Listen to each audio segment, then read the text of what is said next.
And did you see the pictures of Nakima Levy Armstrong getting arrested? No, I have not. Tell me about All it. right, so this is like, so she was one of the people, I think the main people who organized the protest in Minnesota at the city's church. And the reason that they picked that church to protest, like Don Lemon was there because he's still, I mean, he's still struggling to be relevant. And even after he got Yeah, let go he's from doing his, his solo career, like yeah, exactly. Sonny Yeah, Bono. right, totally. And so he's there and he's in trying to like stay relevant. Now, yeah, that's me being cynical. He could also be impassioned about everything going on in Minnesota. But they arrested her, and I guess her attorney had talked to the U.S. attorney for like that's in Minnesota, the federal attorney, and had made a deal to for her to surrender herself at his office. Okay, so he like initially the attorney, the U.S. attorney was like, "That's great, I'll call you back with arrangements," and Yeah, he called him back, and the but by the time he called him back, he's like, "Sorry, like we're not going to do it. She needs to be arrested in the hotel."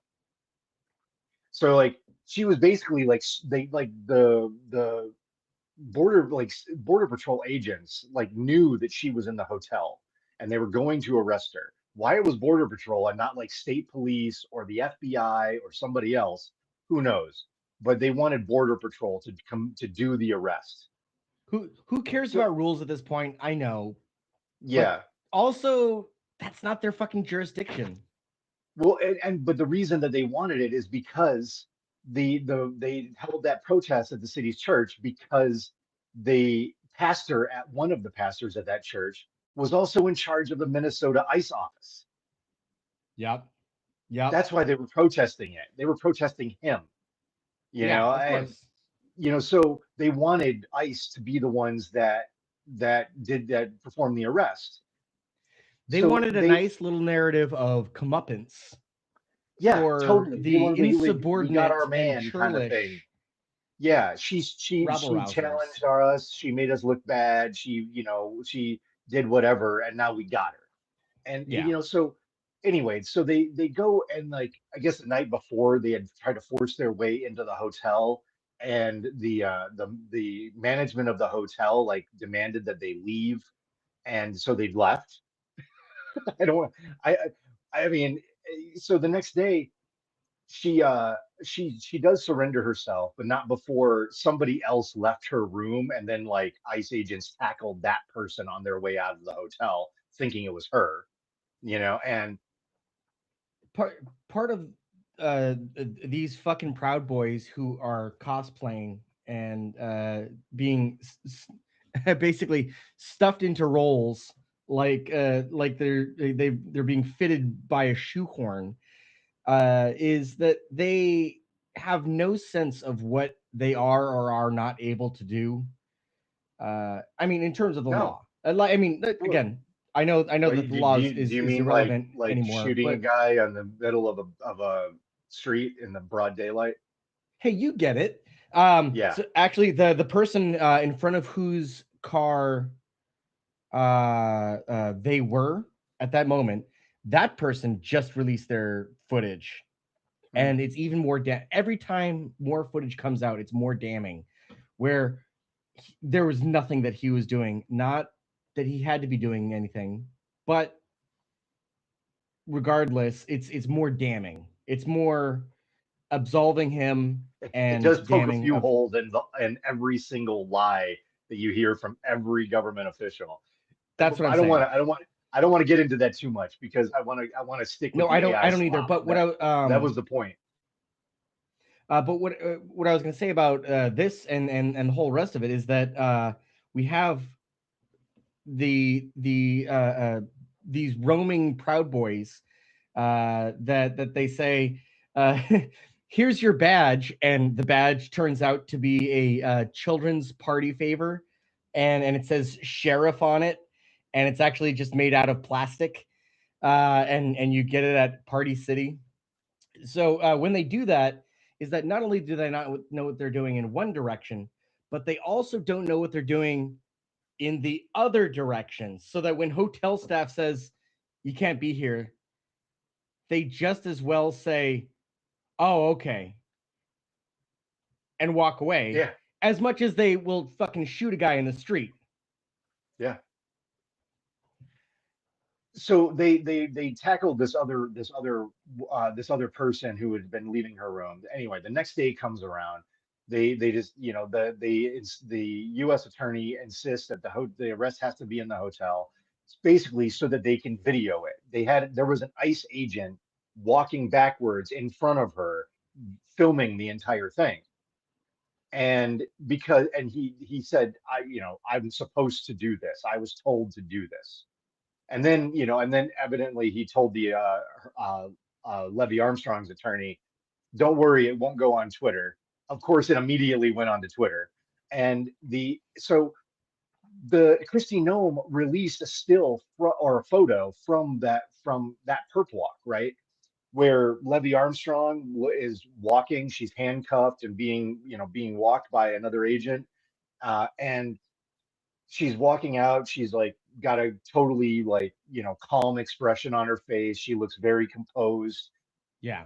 Then the White House released a version of it that shows her sobbing and face covered in tears. Oh yeah, of course they do because it's fucking slop. Right, because they can't even have just like they can't tolerate the fact that she has this, this rather this stoic expression on her face. And they can't tolerate that she is composed, that she is calm. They can't tolerate that she would do this and not be like the screaming maniac that they need all of their opposition to be. She's just like she's totally put together and, yeah, accepting of the circumstances. They can't tolerate it. So they have to release the version that is the way it's supposed to be in their minds.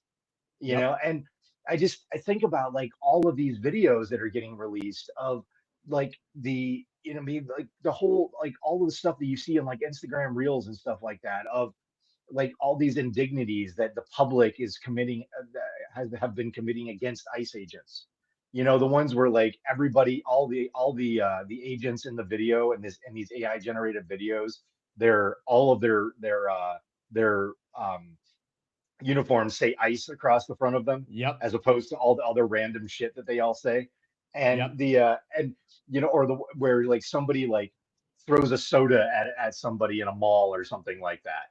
And like as if, to make them the victims. They're just trying to uphold the law, and all these people hate them, for no reason. It's never been said before, but they're just doing their jobs, okay? But They're there's a reason they're why there's following no actual orders. videos of this, because none of Yeah. these things have ever happened. They're But they they're need that story. They need to have that victimhood, and now AI is there to just like fill that hole perfectly, of like everything that they Are we need not to doing be phrasing true. anymore? Every Yeah, everything that so needs to be true can be generated by the slot machine. Like it's there. You can get all of it. Like no matter what, you can get it.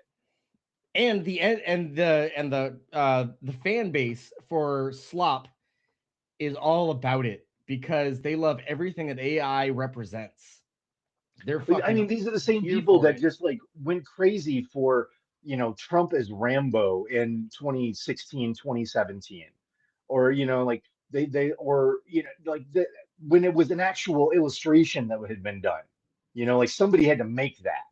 But you The can't same get people people who to were make so this stuff. concerned about authenticity on account of whether or not it was the real Brandon or if it It was a does clone turn of out that Brandon. they don't really care about most of the things they say they care about, including the What? Second Amendment, No including the Second way. Amendment. Especially the Because Second Amendment. that's been like the main criticism of Alex Preddy coming from the administration has been, what was he doing at a peaceful protest with a gun?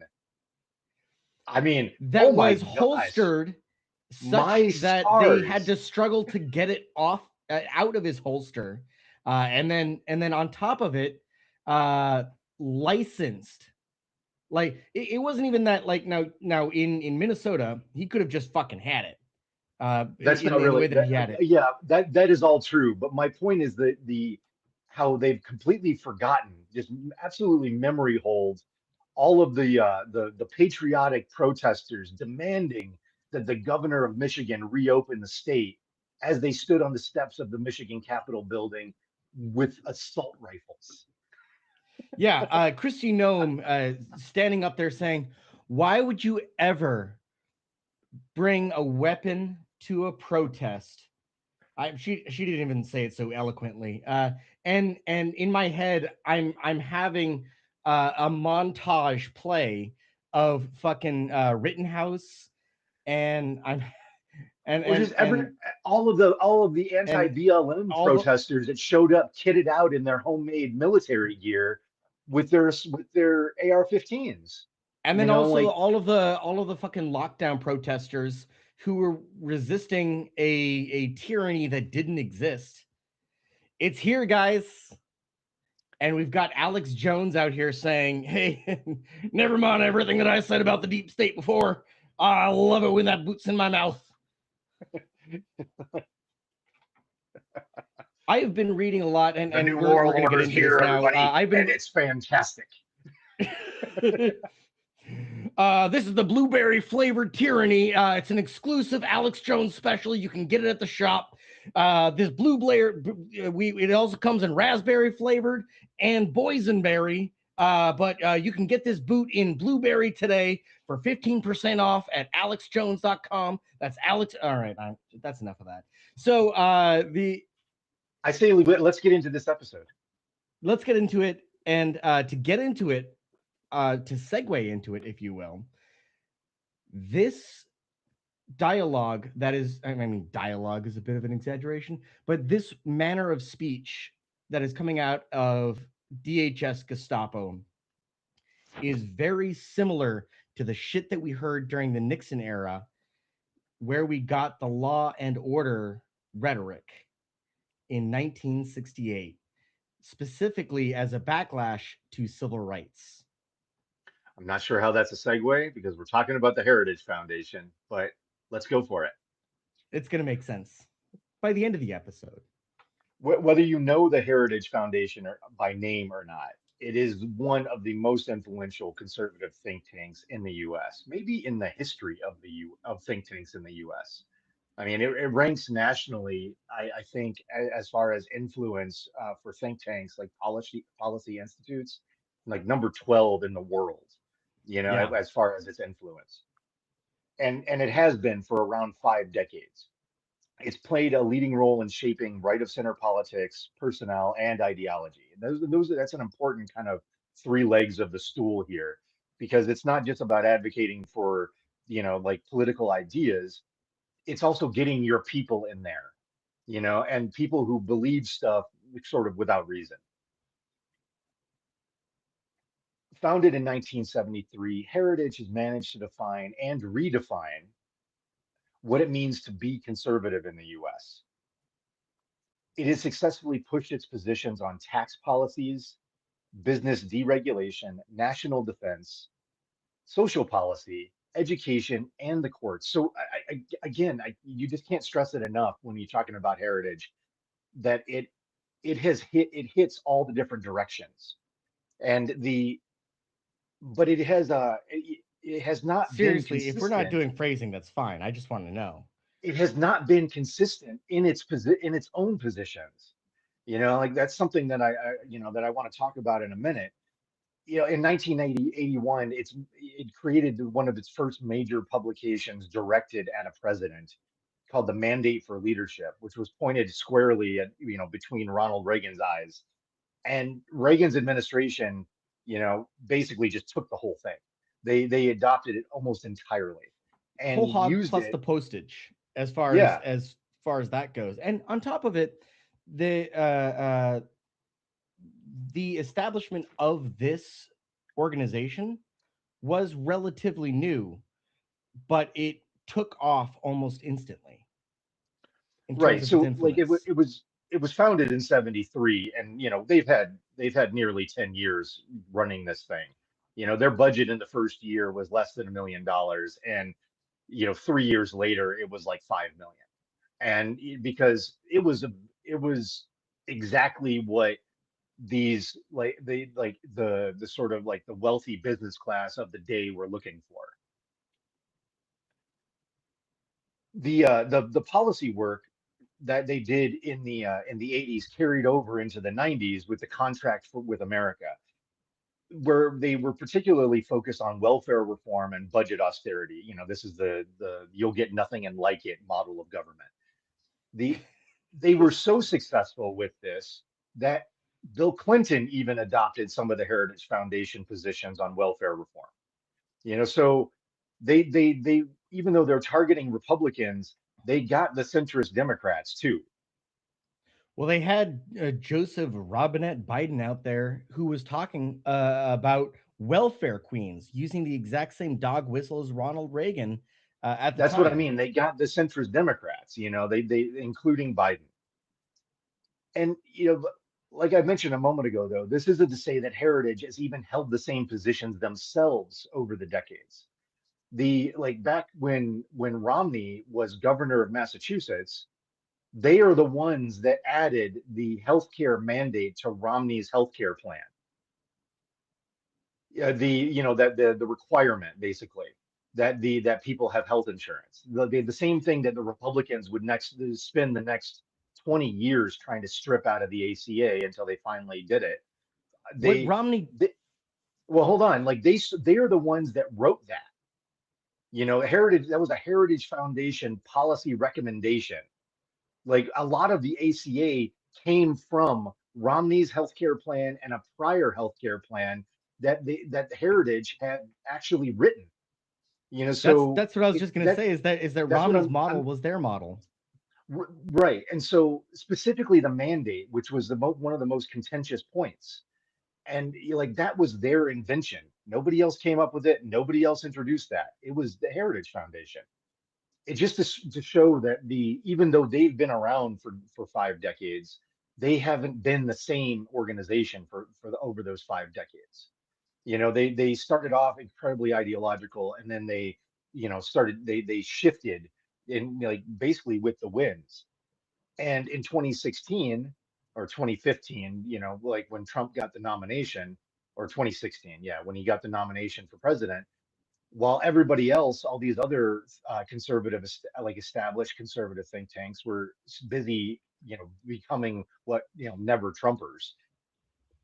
Heritage saw the benefit, and after a couple of their own high-level members criticized Trump publicly, they completely reversed course and started writing recommendations for him.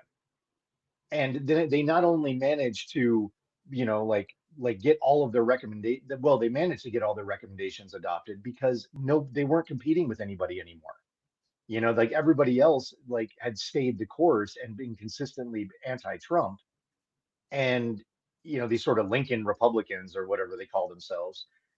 And but the Heritage, they just like went with the times, and they gave Trump all these recommendations for personnel and managed to get a bunch of high level positions filled with their people.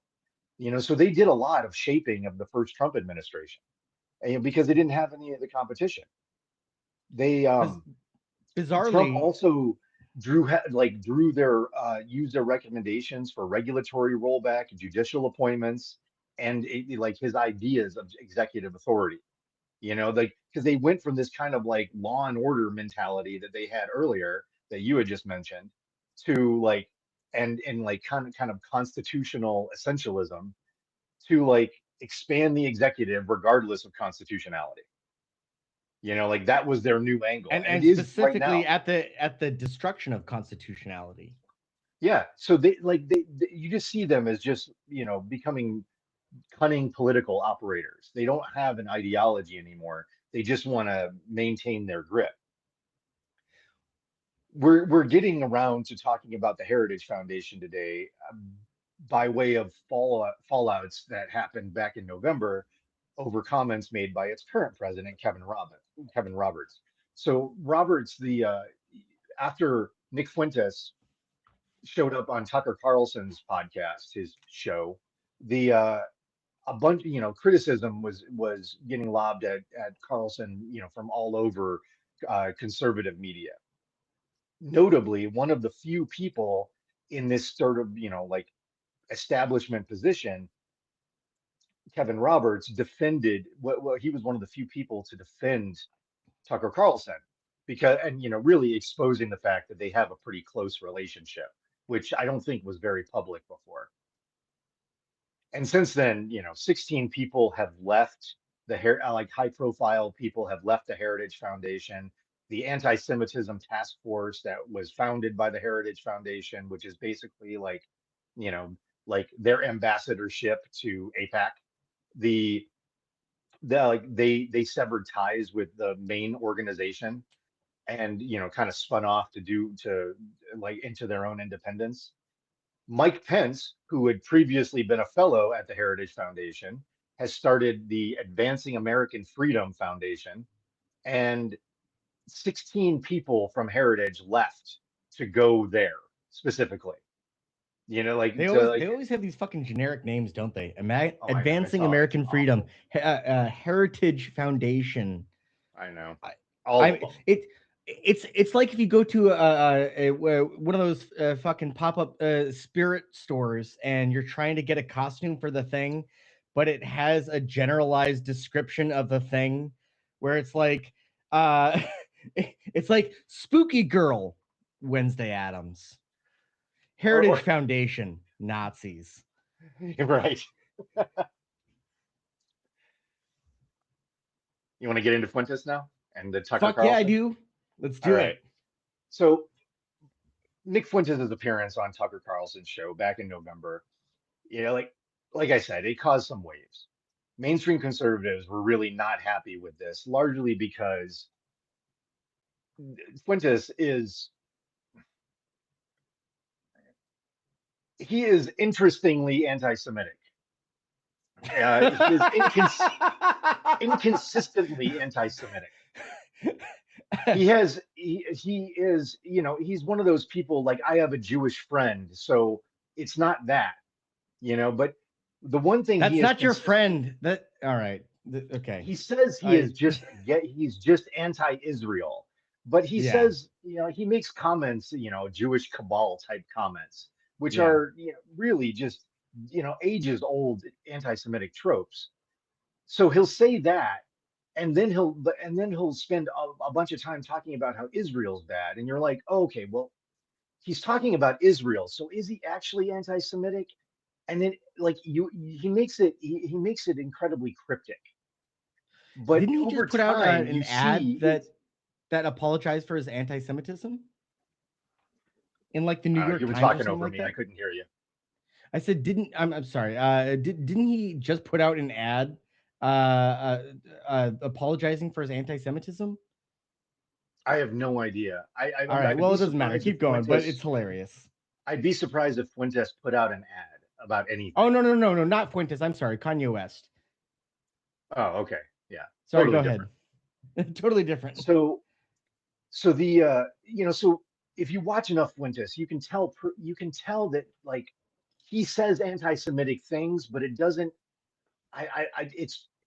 It's tough to pin him down, and I think that that's going to be a challenge going forward because you like it's just he has a way of talking that allows him all of this wiggle room. So while a lot of these establishment conservatives were denouncing him, notably, Kevin Roberts stood by Tucker Carlson and said that like I'm not going to denounce him, I'm not going to denounce Fuentes. Basically, the I might not approve of what you say, but I'll defend to the death your right to say it kind of mentality. And in a video posted on X, Roberts criticized all the calls to distance the conservative Heritage Foundation from Carlson and Fuentes. And then he himself used the term venomous coalition of critics pulling the strings, which is again an anti-Semitic trope. But this is the same guy who's like APAC is fantastic, stand by Israel, all this stuff. And it really like it twists you up trying to pin these people down. because they just sort of, like when you try to understand what somebody believes, you need a certain amount of consistency to be able to establish that. Like you need, and when you have enough contradictory statements out of somebody, you can find any amount of evidence to dispute the claim that he's anti-Semitic, or endorse the claim he's anti-Semitic. Like, it doesn't matter. You can find the clip, because it's out there. And so it makes it really tough to nail these guys down to any one position or another. I think because they don't really have positions. They operate in a very mercenary sort of way, and they just kind of say whatever feels good in the moment, which shouldn't be surprising because that's kind of like the tone of politics right now.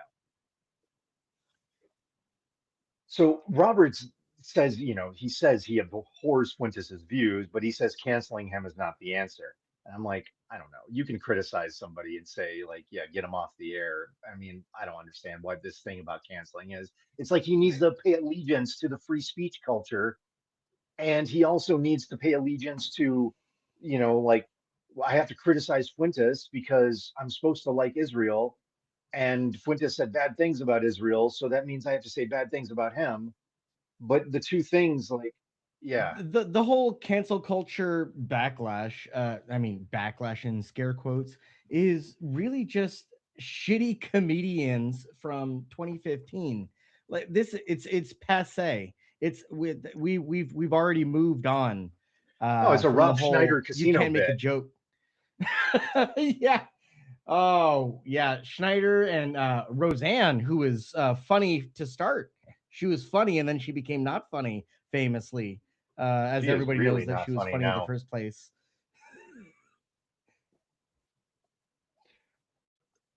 So several members of the Heritage National Task Force to Combat Anti-Semitism, aka Project Esther, resigned in protest over all this, and they called Roberts' defense of Carlson and Fuentes a betrayal of the foundation's mission. According to some reports, key figures such as lawyer Ian Spear publicly declared that Roberts' action destroyed their confidence in him. There was a big all-staff meeting, which you can watch. There's a video of it. The Yeah, senior legal fellow Amy Swearer accused Roberts of failing moral and strategic leadership and called his defense of Carlson a master class in cowardice, which you can't disagree with that, like, I clearly. mean it is. And what could be called probably the most dishonest apology anybody's ever heard, Roberts later issued a more contrite statement. He admitted that his earlier video had, quote, let down the institution, and said he regretted not more clearly condemning Fuentes. He said his desire to push back against the cancel culture had clouded his judgment. Like, which I probably was true. I mean, that's I think that's the nature of these people, that they like trying to, like I was saying, is like trying to get consistency out of them is really difficult because they hold so many positions that are at odds with one another. And Ironically, I think he was just trying to toe the line. I think he yes, was trying to be dogmatic. It's just that the dogma had shifted when you he picked the was wrong asleep. dogma. You picked the wrong dogma. And then and you could also say though that that his clouded judgment was also, that it was also that he was corrected behind the scenes and he was told to pull it back. Like, and then you can get conspiratorial about who might have corrected him. Probably somebody with a checkbook. Well, importantly, So he he's in he this could have taken impossible. a fucking lesson from Trump. If they're going to learn any lessons from this new wave, or newer, I mean, it's not new at this point, is double down. When Never you're apologize. caught in a contradiction, don't apologize. Double down and say, "Fuck me, fuck you, buddy." When I was oh man, I don't even know how to tell this story without exposing myself too much. Um, but years Well, back, I mean, you're on camera, so I mean, unless we're doing an OnlyFans thing. years back, the I was living in this apartment, and somebody had destroyed the like this like bizarre contraption that one of my neighbors had built on her front porch. And the and she was pissed. She was so angry. And I knew who had done it. The and so the she went to a neighbor's apartment, not the guy who did it. And she starts yelling at him, and she already hated this guy, which is why she went there. Like Yeah. she's like, it's gotta be him. I hate this guy. He must have done it. And Yeah. she hated him basically because he was gay. And so she starts yelling at him and like, all of these like homophobic slurs at his door. And he's like, you destroyed the whatever, on my porch. And it was this crazy thing that she had built to feed these feral cats. And the and and he's like, yeah, I did it. He's like, get the fuck out, get the fuck off my porch. Which is like, even when you didn't do it, talk about seeing the benefit. He's like, I didn't do this thing, but in his head, he's like, I should have. Well, what a great idea. I suppose I will take credit while we're at it. Yeah. So people saw this apology as, obviously too little too late, because everybody smells a weasel, like they know when somebody's waffling. And people were criticizing him, Roberts, for maintaining willingness to engage with Fuentes's audience. His use of the charged language like globalist and venomous coalition. Like people accused him of dog whistling. And then so this turmoil, it's like it keeps spilling, and it's continued to spill. Like these people leaving for Mike Pence's foundation, that's current. That's as of a couple of days ago. Yeah. And so it also has affected Heritage's leadership and donor base. His chief of staff, Ryan Newhouse, resigned, or well, he was reassigned and then later resigned. The Washington Post reported that at least 5 people stepped down from the anti-Semitism task force, including well-known Jewish conservatives. Heritage Foundation board members, such as Princeton professor Robert P. George, publicly criticized Roberts. But George stopped short of calling for Roberts' removal. The Washington Post had this to say. Jules, you want to read this? The turmoil has implications for more than Robert's job. Founded in 1973, the Heritage Foundation has been a pillar of the conservative movement and was the ideological and policy engine behind the Reagan administration. But as Reagan's party transformed into Donald Trump's, younger think tanks have gained traction with the donors and advisors closest to the president. This year, Heritage officials were mostly frozen out of senior roles. The issues that at Heritage echo other battles at right-wing institutions and in the conservative movement that have been aggravated by Trump's embrace of people and views once relegated to the fringes of Republican politics. At the meeting Wednesday, Roberts said Heritage was wordsmithing and workshopping language over how to distance itself from Carlson. Though, I mean, workshopping, I like they have a fucking funny bone in their body. Like, come on, get out of here. Language over how to distance itself from Carlson, though Roberts said he would remain a personal friend. He So called how do you thread that needle? How do you do it? I And mean, that's the thing. They can't do it. And that was my point about mentioning how these other think tanks were, maintain their criticism of Trump back in 2016, and then look where that got them. They got them relegated to, the Siberia of conservative politics, where they're still like, out there just wishing, Dick Cheney was still alive. And, and Heritage was able to navigate during that time. They were able to shift gears and get in deep with the first Trump administration, but they haven't been able to do it this time. And that's because things have moved. Like the politics has changed, the attitudes have changed. You have people in the presidency right now that, in the administration surrounding the president, like we were saying, another conversation, it's not always the main guy, it's the guys next to the guy that are the the important mercurial nature is a combination of Trump's dementia, his pandering to whatever audience he has at the moment and shifting gears mid sentence if he feels a temperature change in the room, and also whoever is to his left at that exact second, whether it's fucking Rubio or it's Miller. uh Pam Bondi doesn't have any real influence, but I'll mention her anyways because uh even she plays a factor because she's out here saying shit. Or uh, who's the press secretary with the Caroline Levitt? Caroline Levitt similarly doesn't have any influence, but Pam and Caroline will be trotted right out there, and they'll say one thing, and that thing holds for a second until it gets contradicted behind the scenes by Miller or Marco or whomever, Well, yeah, and and we're not then even it shifts real, again. and this is only focusing on people who are actually in the administration. This isn't even the phone calls that he's getting all day from one billionaire or another. This isn't. Teal, and not a billionaire, but Bannon, who's just no longer there, but was an ideological influence in the early days. Yeah, all the same. And Or so the yeah, yeah, so like these, I mean, this has long been identified. It's whoever has the last conversation with him that, that gets to fill his head with whatever he says next. and especially And now that he's sundowning more and more, he's more the Ronald Reagan Gipper, riding off into the sunset than ever before.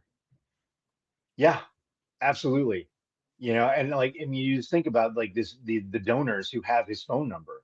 And after all this controversy at Heritage, there was I forget what the event was that was happening in the White House, but Trump's walking through the room and Tucker Carlson standing right there.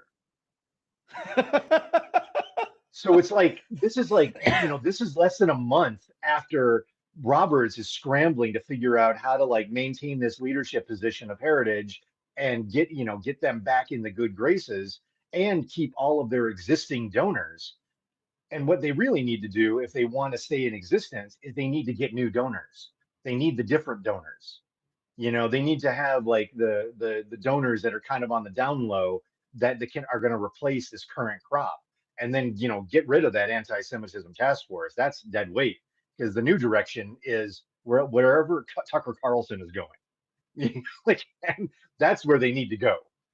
Well, the whole anti-Semitism thing, from the beginning, the anti. I mean, we talked about this in one of the first three Cold as Ice series episodes, where we were talking about. Actually, I think it was it may have actually been the pilot episode of that. That we were talking about the Esther Project and how the whole thing was a farce in order to get a little bit of political currency behind the idea of getting our political enemies. And we know that they're going to be against the genocide. So all we have to do is position ourselves against anti Semitism and on the side of Israel. And we're killing two birds with one stone. Not only do we target the actual left, more specifically, but we also, while we're at it, make sure to demonize and vilify those who would criticize us, who are chalked to the gills with anti-Semites, because there's a bunch of fucking Nazis in their midst. Well, and that's the thing. It's like that it becomes it's going to be increasingly hard to do that because like I said, Tucker Carlson's right there in the room.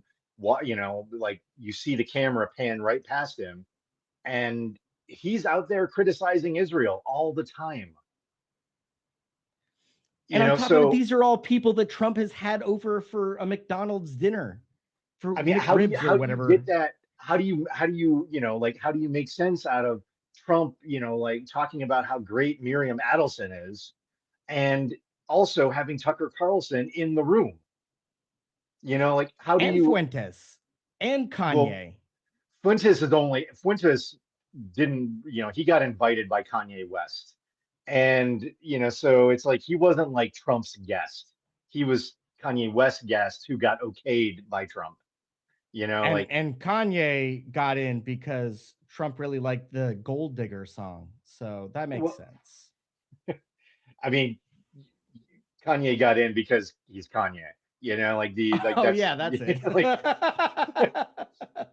so and I mean Fuentes hasn't been back, and Fuentes is criticizing Trump largely for his support of Israel. Like, Yeah. so this is where that's really why I wanted to talk about this stuff, because I don't have a clear line through it that's going to make sense to me. Like, and part of making sense to me is reading a bunch of things and then having, and then talking about it a bunch and trying to figure out like what the fuck is going on here. How do we make some kind of sense of it? Like Even to put a what does it little mean? icing, to put a to stack on top of it, Kanye West just the other day put out a full page ad in the Wall Street Journal. This was actually yesterday, so Monday. He put out a full page ad apologizing for his anti-Semitism and saying, "quote I am not a Nazi or an anti-Semite," and he said, "I love Jewish people." So again, I mean the winds are I don't know. changing. I mean, but The who times knows what they that are means? changing, huh? I mean, Yeah, am I it right? doesn't matter that much what Kanye says. Like What? like it doesn't really matter, and there is a strong possibility he doesn't even know that that ad was in the Wall Street Journal. Like Yeah. all right. So it's I want to read the last little bit of this the Washington Post thing that you started. Some staffers defended Roberts and pushed back against his critics. One wanted to know what would happen to those who agreed with Roberts and Carlson, and another likened employees talking to reporters to Judas. And you never talk to the cops. Roberts' speechwriter, Shut the Evan fuck up. Myers, suggested that Heritage's attempts to address accusations of anti-Semitism would eventually mean he would be required to attend a Shabbat dinner, which he said would conflict with his faith. What?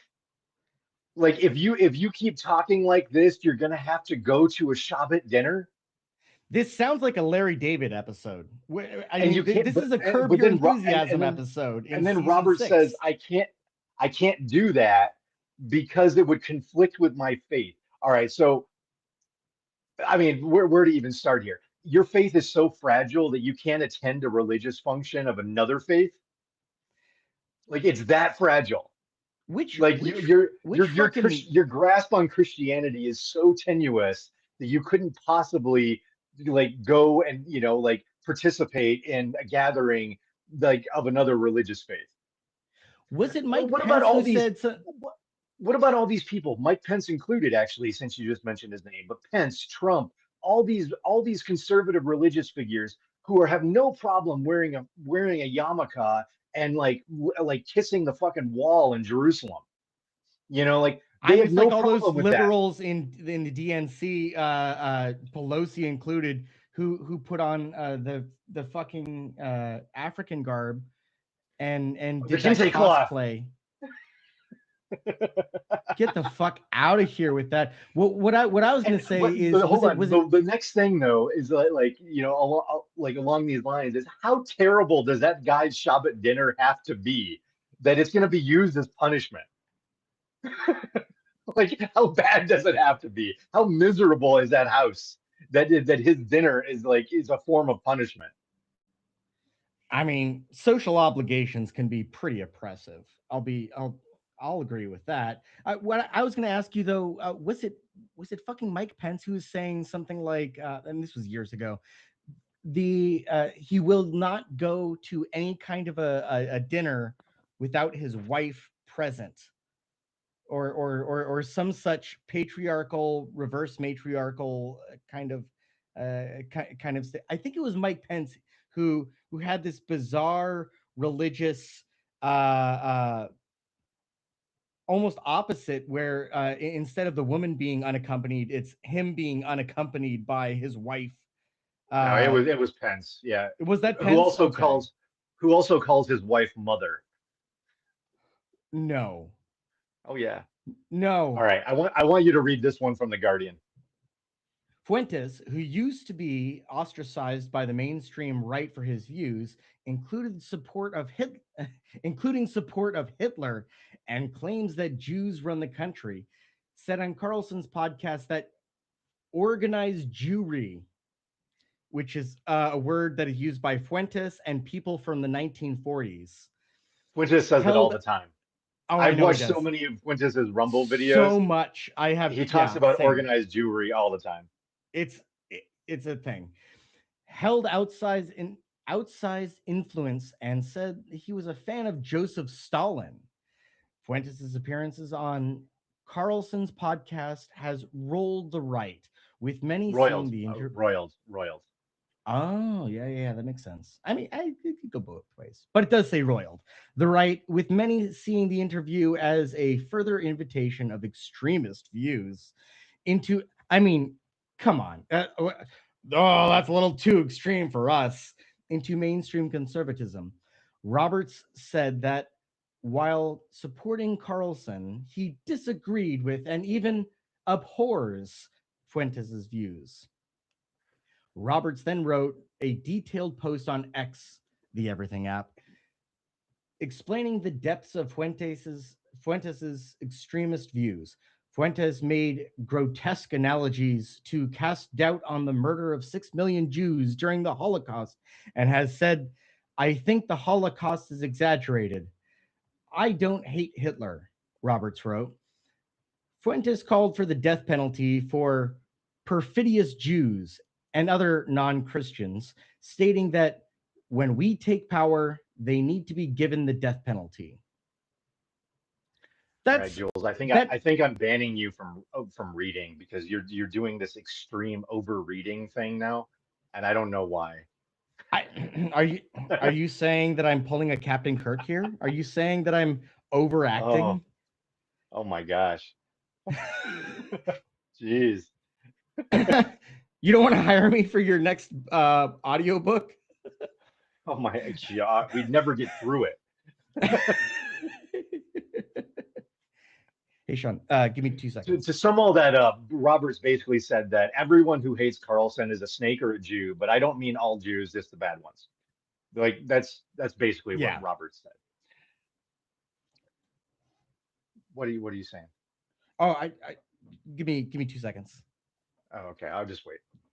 All right.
All right, I have to tell you, I'm kind of feeling like a little deflated right now as far as this episode goes.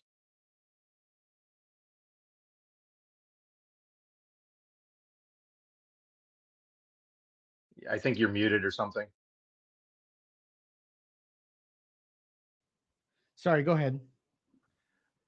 What, did you hear me? Mm, Yeah. yeah. Do you want to? I mean, is it just now, or do you feel like you weren't in the rhythm from the start? From the beginning. I've been trying to push through, but it hasn't really like broken through. You know, like it just, I don't know. It feels off. It doesn't feel You good. know, you're not wrong. It does feel a little bit off. You want to try this again on Thursday? Okay, I'm down. Yeah.